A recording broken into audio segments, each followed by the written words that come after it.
Hello and welcome to our Boost in Conversation series, an opportunity to sit down with figures, past and present, from the Boost scaling programme that aims to unleash the power of partnerships to support organisations with proven solutions to some of the UK's social challenges. My name is Ajit Jugnut. I work for the Young Foundation, one of the delivery partners of the Boost programme that sits within the wider Inclusive Economy Partnership, working with Cabinet Office, DCMS, Conduit Club and Conduit Connect. I'm really pleased today to be joined by Leigh Carey, CEO and founder of the Hummingbird Project and a Boost alumni member, having taken part in the programme in 2020. The award-winning Hummingbird Project is a much-loved and highly regarded not-for-profit social enterprise located on the stunning Causeway Coast in Northern Ireland and has been running for 5 years. The organisation provides a range of services for employers, community partners, leaders and individuals who are looking for inspiration or support with emotional well-being. Under Leigh's leadership, the Hummingbird Project is run by a staff of mental health practitioners who use their own lived and learned experience of mental ill health to give clients the tools and support to improve their mental health and resilience. So a massive thank you and welcome, Leigh. Hi, Ashley. Lovely to be here and speak to you today. Thank you so much. Before we delve more into your journey, I'd love to kick things off with a bit of a scene setter. Now, we're having this conversation off the back of Mental Health Awareness Week. Lockdown restrictions are slowly easing up across the country, and the conversations about our mental health in a post-COVID world has never been more prevalent. So my first question to you, and I purposely am being provocative here, is, has the stigma around mental health gone? The easy answer to that is, I think that COVID has brought a great opportunity to decrease stigma. Because I think that everybody recognises that the last year, 18 months, has been very difficult for people. And people who never experienced mental ill health or anxiety or stress before are suddenly feeling it. However, I think that there is still a stigma around the people who would actually be providing access, that they're still concerned about putting their staff, service users, participants, whatever you call them, in a frame where they can talk about their mental health because they think that that will scare them, and it doesn't. So I think there's still a way to go for people to recognise that actually this stuff's okay. Nobody's going to run away, and I think that the general public are ready to have that conversation now. Totally agree with you. I think it's increasing so much, and I know amongst my own friends we're talking about it a bit more and being able to check in with everyone. I guess sort of where does the Hummingbird Project play a role in all of this, and yeah, how are you guys responding to that? Yeah, so I mean, we have always worked throughout the full spectrum of mental health. So we receive referrals for people who are really struggling, who have a mental health diagnosis, right up to people who may be in suicidal crisis. But actually, really, our values and aims is to try and up the level of this conversation, to actually give people the words, the tools, the skills to look after themselves the way they look after their physical health. And so, you know, what we essentially want to do is do ourselves out of a job. But, you know, we don't think that responding to people once they become unwell is necessarily the right answer. So we do a range of programs, group, online, with employers, across the board to try and keep people well in the first place and reach out for help earlier, so that there isn't this bottleneck of mental health only being discussed and worked upon whenever somebody is unwell. Totally hear you on that front, and especially with your approach of doing yourself out of a job. I think it's quite a refreshing sentiment to share with quite a lot of individuals in the social enterprise sector. A lot of the time, that's what we're working towards, and yeah, we completely identify with that. So the Hummingbird Project has been running for 5 years. No doubt within that time, there have been some highs and lows in running an organization, not just dealing with the issues that you deal with, but also in the kind of economic climate as well. So I would love to hear from you on what some of your highlights and lowlights have been over the last 5 years in growing your organization. Sure. Well, I suppose maybe I should deal with the low light first and get them out of the way. Um, I'll be completely upfront and honest that 5 years ago I wanted to create social change. I wanted to do better in the mental health field. I didn't want to be a CEO. And very quickly I recognized that to do one, you're going to have to do the other. But certainly in the first couple of years where I was doing this self-funded, part-time, trying to figure out new innovative things to do and get other people on board with that. It was challenging for me personally. I think everybody recognizes here that the entrepreneur's journey can be quite lonely.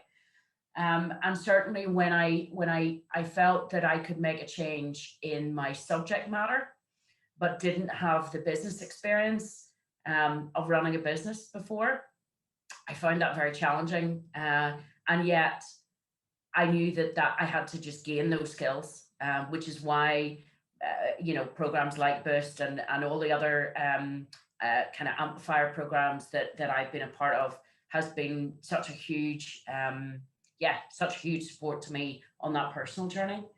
I think the other thing, I think the other difficulty that whenever you're providing something innovative and trying to do something that's early intervention and prevention, particularly with a new model of working, because we don't work as counsellors, we are recovery mentors and resilience mentors.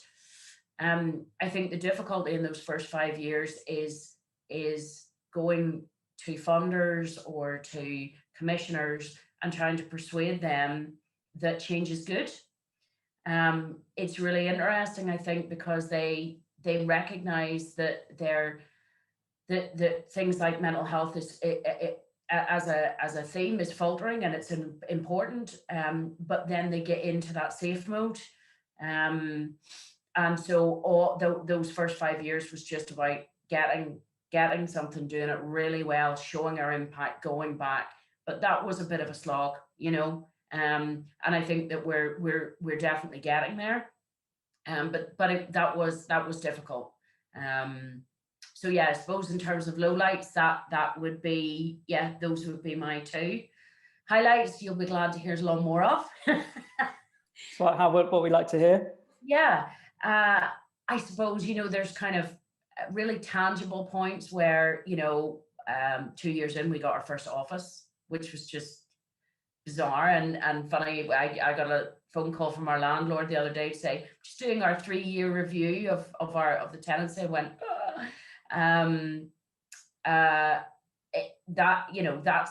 it makes it feel very real for you that this is actually happening. One of the biggest successes that we had around that same time as the office was being chosen as a partner of PwC. What that means is that they obviously have huge fundraising power every year, and they usually did the charity of the year and gave the check at the end, but they wanted to change that up, and they actually wanted to have real-time measurement, impact, difference with the fundraising power that they had. And we were chosen out of lots of different mental health organizations. They'd chosen that they wanted to address mental health issues.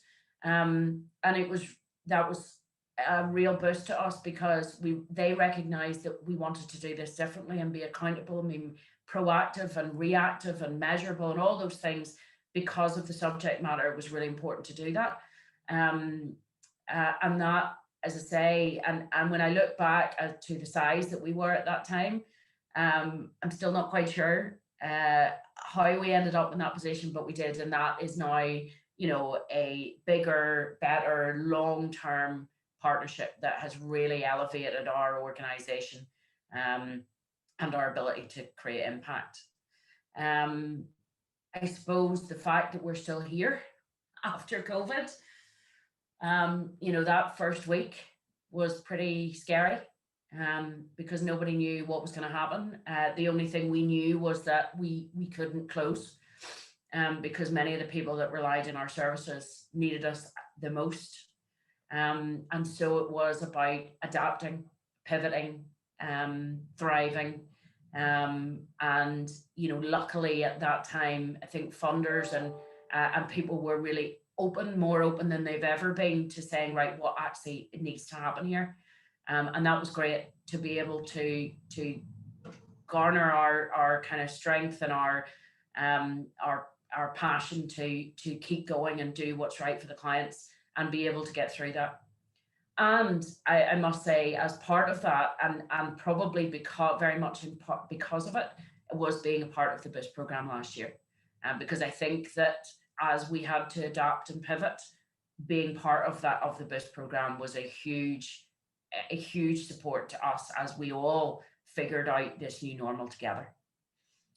I mean, yeah, I think, I joined Boost last year as well, in the middle of a lot of our cohort having to adapt to these new climates and having to think about things that you probably hadn't thought about before.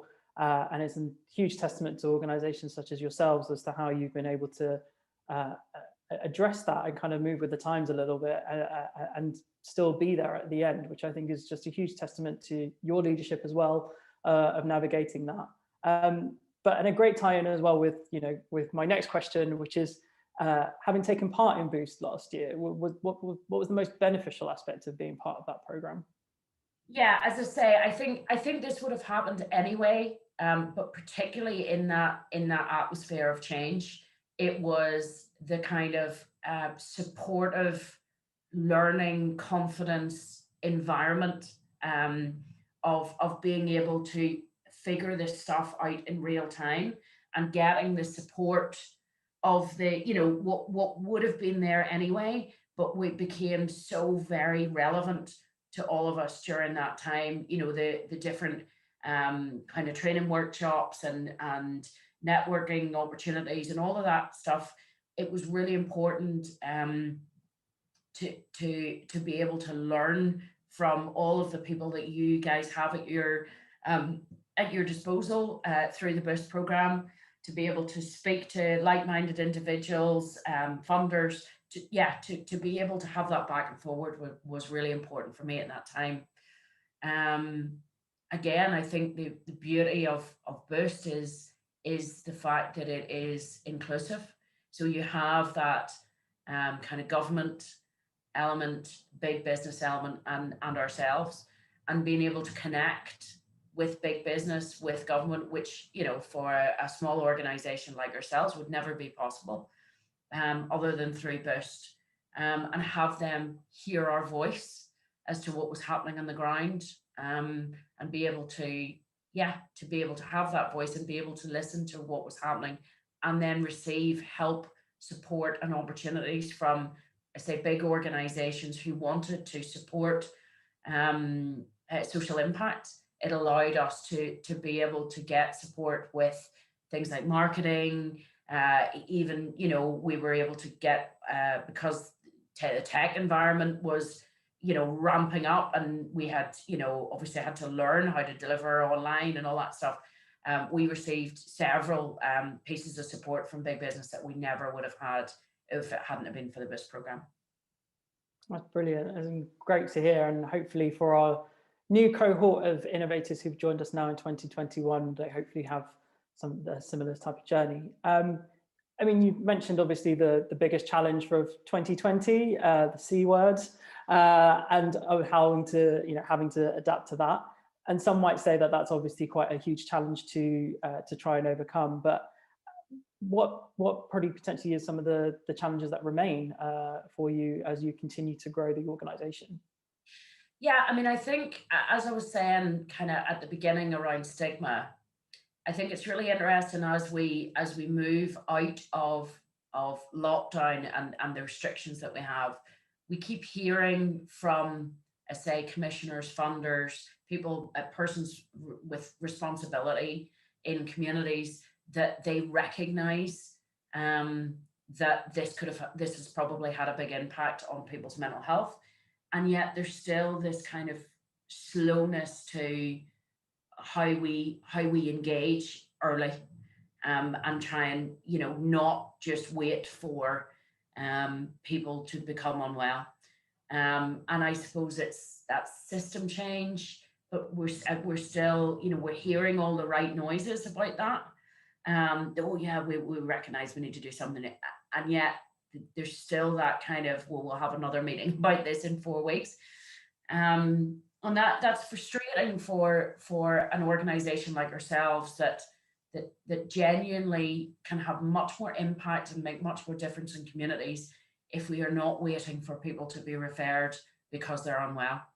And that's frustrating, but we keep having, I suppose all we can do is keep going in those conversations. We don't want to scare anybody, or we don't want to, put any under pressure, but each day, each week that passes is vital. Do you feel that that will help with sort of changing things from within? Yeah, I mean, that's the point, is that actually if employers can engage, if schools can engage, community organizations that are not dealing with mental health as their main issue, but if the I say the skills and the support and the knowledge can be with people as they're starting to realize that they might be having difficulty, then there's so much more that they can do about that, rather than waiting to present at a particular medical service. There's a long road back there, and I say now that there's this huge recognition that people have struggled, that barrier should be removed. It shouldn't be scary or invasive to go in and say, we all recognize that this has been tough, so let's talk about it. I suppose the other thing that is really interesting off the back of the last year and a half is how we grow our reach, probably through technology, without losing its authenticity and impact. Because very often we see mental health messages being condensed down to, kind of public health statements. And even though there is absolutely a place for those things, they are the same as, eat 5 a day. And we recognize that there's more nuance to that. It needs to be individualistic. It needs to take into account people's circumstances and what they can and can't do.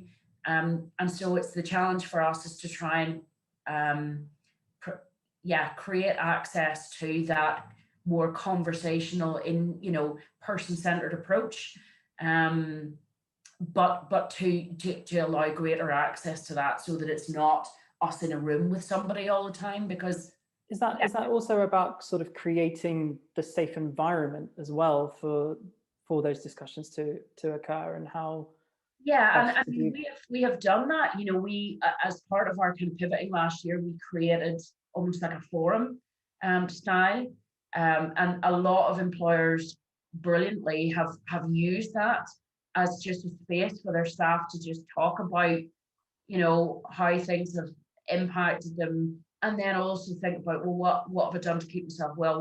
What else can I do? And it's been amazing. And these are not people who are they're certainly not off sick. They don't, or maybe they do, we don't know, have a diagnosed mental health condition. That's not the point. The point is that having people in positions of responsibility, like employers and community leaders, to say, this doesn't need to be a negative. This just needs to be a conversation. And here are people in our communities who can give some very simple, authentic skills and techniques as to what you can do for yourself. This is not something that we should shy away from. I think that's so apt for my next question, really, which is, what do you think is some of the what's currently the greatest opportunity for your, three elements? What's the greatest opportunity for your business, and then the mental health sector, or more broadly, and then for other kind of social entrepreneurs or mission-led organizations out there? What do you feel is the greatest opportunity for those who may be operating in the same space as you? Yeah, I mean, in terms of our business, I think as I say, now that we have hit that 5-year mark, have, you know, impact and measurement of the difference that we make coming out of our ears, which is great. That's the way we always wanted it to be, is to be able to push that conversation more to people, as I say, not doctors, not nurses, the people who, the touch points in society, that to say to them, look, we're here, employers, we are trying really hard to say, and we've had some amazing success with some big, we've done work with the civil service, with the Northern Ireland office, it's fabulous.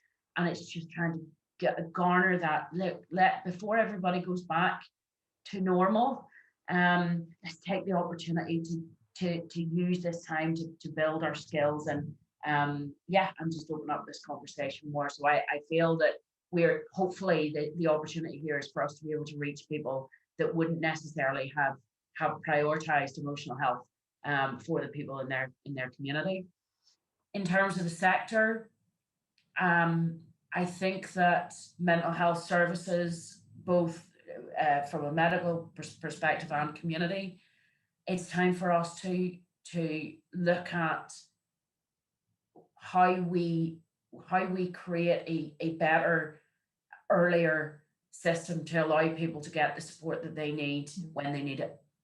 I hear all the time this right person, right place, right time kind of mantra about mental health, but unfortunately, for lots of different reasons, that's not the case. And that's where we want to get to, but that's just not the case. And so often we miss opportunities to save people's lives. And when you look back at how that happened, there has been a missed opportunity there. And we as a sector really need to own that and say and map out that lived experience journey of how did that person end up in that position, and use that lived experience both from our perspective, our client's perspective, to make sure that those gaps and those cracks don't end up losing people. In terms of social enterprise, I just think there's a massive opportunity here. I think that because we, along with the NHS, were the ones that held our ground throughout this year and a half, where we because of our social mission and our social values, we found a way to be able to stay connected, to do the work that we do. Okay, it maybe had to change it, maybe, but we weren't profit led. We were social led. And I think that we need to shout loud from the rooftops about what we did there and why, what caused us to stay that course. And as they become a much more powerful voice in whenever you're looking at system change, whenever you're looking at planning and all of those big areas for government around poverty, environmental issues. Let's get the social enterprises in the room, because they're the ones on the ground that are actually working at the coalface to solve some of these huge issues for our country. Quite right, and well said as well. I'm going to go a little bit rogue and ask you one last question, if you don't mind. No. But say a time machine exists and Leigh Carey from 5-6 years ago enters the room right now. What's the number one piece of advice you would tell her? Ooh. Put you on the spot there to think creatively. Yeah, I like that, but I like it.